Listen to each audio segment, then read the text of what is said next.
रामचन्द्राय जनकराजजामनोहराय मामकाभीष्टदाय महितमङ्गलम् रामचन्द्राय जनकराजजामनोहराय मामकाभीष्टदाय महितमङ्गलम्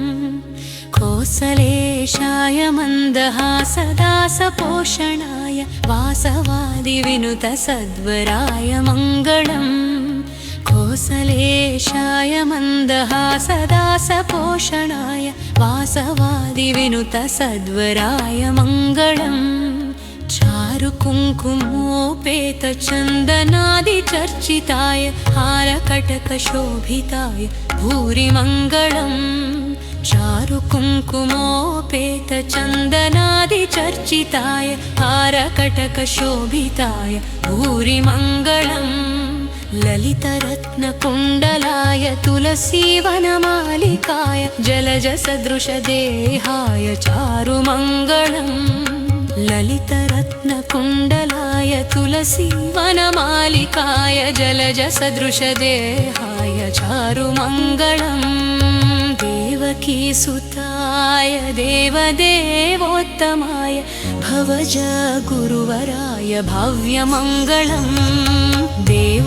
देवकीसुताय देवदेवोत्तमाय भवजगुरुवराय भव्यमङ्गलम्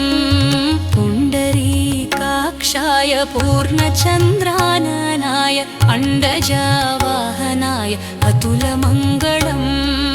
पुण्डरीकाक्षाय पूर्णचन्द्राननाय अण्डजावाहनाय अतुलमङ्गलम्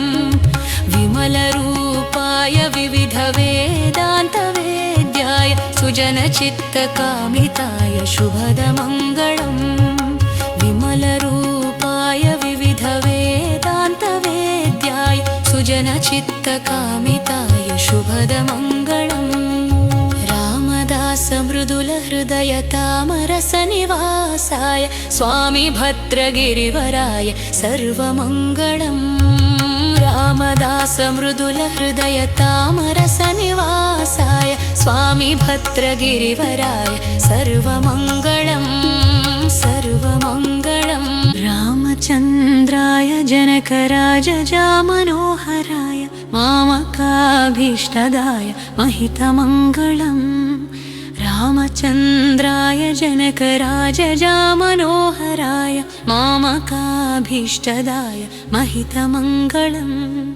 कोसलेशाय मन्दहासदासपोषणाय वासवादिविनुतसद्वराय मङ्गलम् कोसलेशाय मन्दहासदासपोषणाय वासवादिविनुतसद्वराय मङ्गलम् चारुकुङ्कुमोपेतचन्दनादिचर्चिताय हारकटकशोभिताय भूरिमङ्गलम्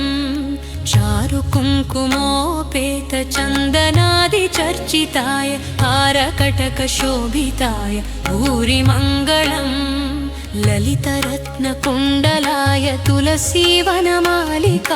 जलजसदृशदेहाय चारुमङ्गलम्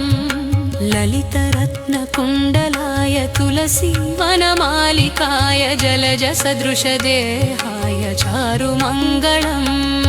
देवकीसुताय देवदेवोत्तमाय भवजगुरुवराय भव्यमङ्गलम्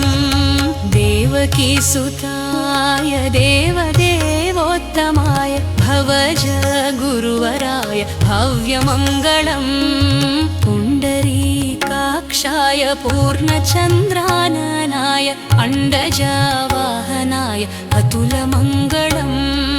पुण्डरीकाक्षाय पूर्णचन्द्राननाय अण्डजावाहनाय अतुलमङ्गलम् विमलरूपाय विविधवेदान्तवेद्याय सुजनचित्तकामिताय शुभदमङ्गलम् विमलरूपाय विविधवेदान्तवेद्याय सुजनचित्तकामिताय शुभदमङ्गलम् रामदासमृदुलहृदयतामरसनिवासाय मृदुलहृदयतामरसनिवासाय स्वामी भद्रगिरिवराय सर्वमङ्गलम् रामदास मृदुलहृदयतामरसनिवासाय स्वामी भद्रगिरिवराय सर्वमङ्गलम्